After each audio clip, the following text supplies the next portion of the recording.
भक्ति और मेरे भ्राता हैदर दादाजी। देखिए, आज मैं एक ऐसे में एक विषय ले रहा हूँ कि राष्ट्रवाद और ऋषि दयानंद जी, यानी कि देश से और ऋषि दयानंद जी से देशभक्ति, क्रांतिकारी और ऋषि दयानंद जी में क्या अंतर है, कोई अंतर है क्या? तो इस पर हम थोड़ा सा विचार करेंगे, ज़्यादा नहीं, 3 से 5 मिनट तक विचार करेंगे। देखिए, कई लोग कहते हैं कि साधुओं का काम है ईश्वर भक्ति करना, एकांत में जा करके ईश्वर को लाभ करना, ईश्वर को प्राप्त करना, ईश्वर पर ध्यान लगाना। ये देश से उनका कोई मतलब नहीं है। ये जो माया रूपी जो जाल है, जैसे हम लोग गृहस्थ जीवन निभा रहे हैं, इस माया जाल में यदि ऋषि दयानंद जी फंसेंगे, यदि इसमें लीन हो जाएंगे, तो ऋषि दयानंद जी के ध्यान में आघात पहुंचेगा। और ऐसे अक्सर पौराणिक विद्वान लोग कहते हैं दादा, जो ऋषियों का काम है जंगलों में जा कर के, नदियों के तट पर जा कर के, एकांत में जा कर के ध्यान लगाना और अपनी ही उन्नति के लिए ईश्वर की उपासना करना। तो एकाग्रता के लिए वो करना विशेष है जी। लेकिन देश छोड़ना जी, बहुत अच्छी बात है, क्योंकि ऋषि दयानंद जी को प्रभु जी कहा था, तो स्वामी जी का नाम मुझे याद नहीं आ रहा है प्रभु जी, कि ऋषिवर आप जो ये नदी के तट पर जो ध्यान लगाते हैं 18 घंटे, 10 घंटे, हाँ जी, 3 घंटे, इससे आपको नहीं, किसी ने कहा था कि ऋषिवर आप जो है ये सारे भारत पे घूम कर प्रचार करते हो, इसमें आपका क्या फ़ायदा है? आप ऐसे मत जाया करिए। वो साधु का नाम मुझे याद नहीं आ रहा है, पौराणिक सन्यासी थे। तो ऋषि ने कहा मुझे बहुत फायदा मिलता है, बहुत लाभ मिलता है। वो कैसे?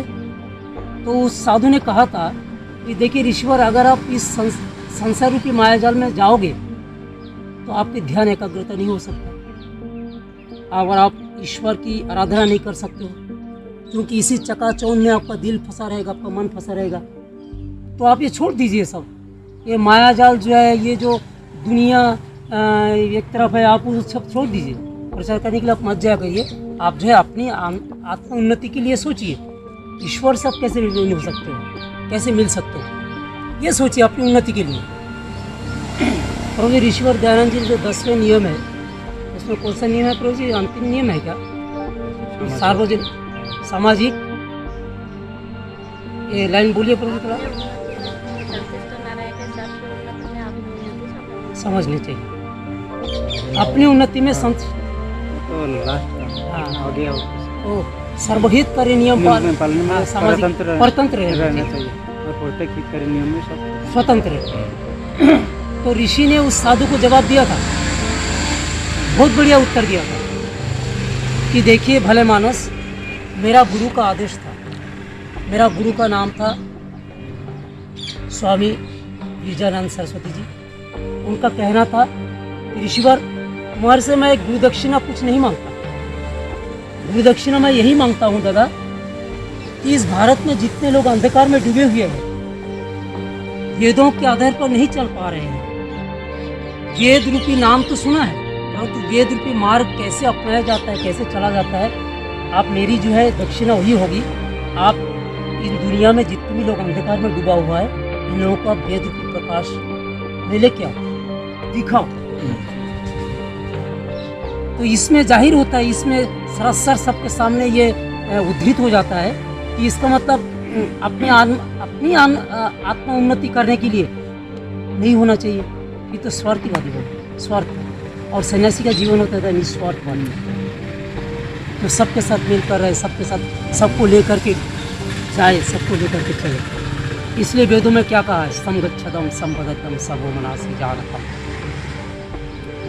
तो मेरा कहना यही था कि ऋषि दयानंद जी देश के प्रति भी अगाध प्रेम था उनका।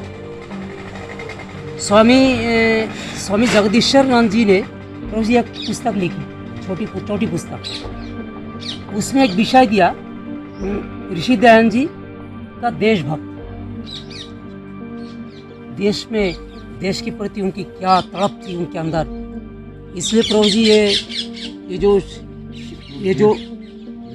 बोलना भी गलत है, वो सबसे पहला क्रांतिकारी हुई अग्रदूत हुए थे।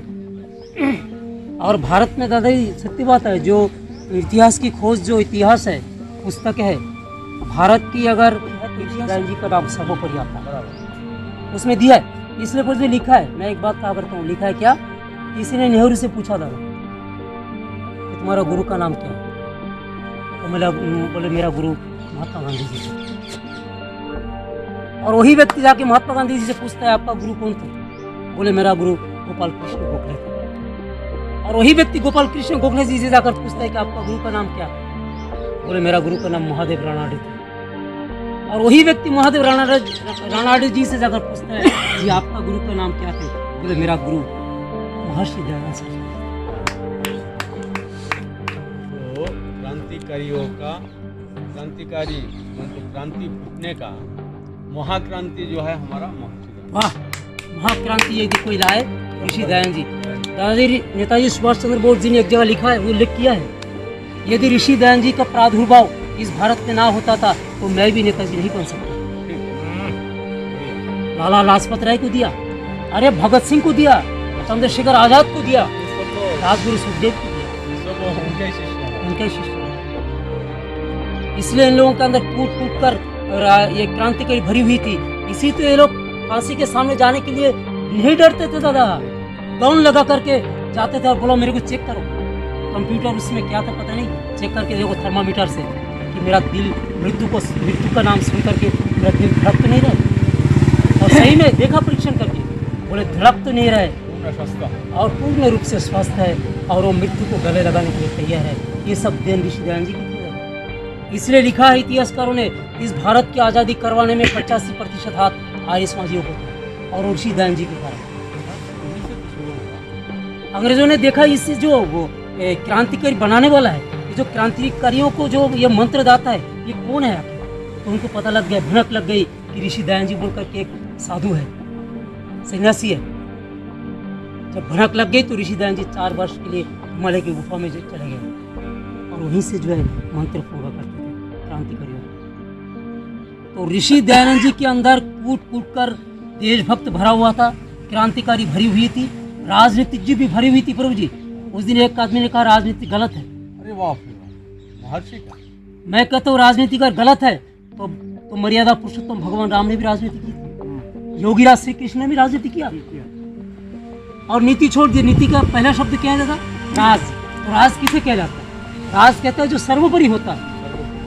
हाँ प्रभु जी, हाँ राज है जो सर्वोपरि सर्वोच्च है, वही है राज।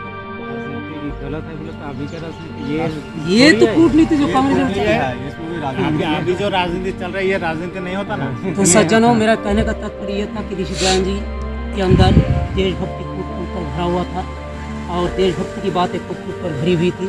इसलिए ऋषि दयानंद जी भारत को जगा कर चले गए और बोले, ओ दुनिया के लोगों, अगर भारत को सही सलामत चलाना चाहते हो तो वेदों की ओर लौटो, बैक टू द वेदास। वेदो अखिलो धर्मो मूलम, धर्म का मूल ग्रंथ यदि कोई है तो वेद है। इसलिए वेद छोड़ करके दूसरा कोई और रास्ता नहीं। नान्य पंथ विद्यते या नया, ये शब्द मैं अपनी वाणी को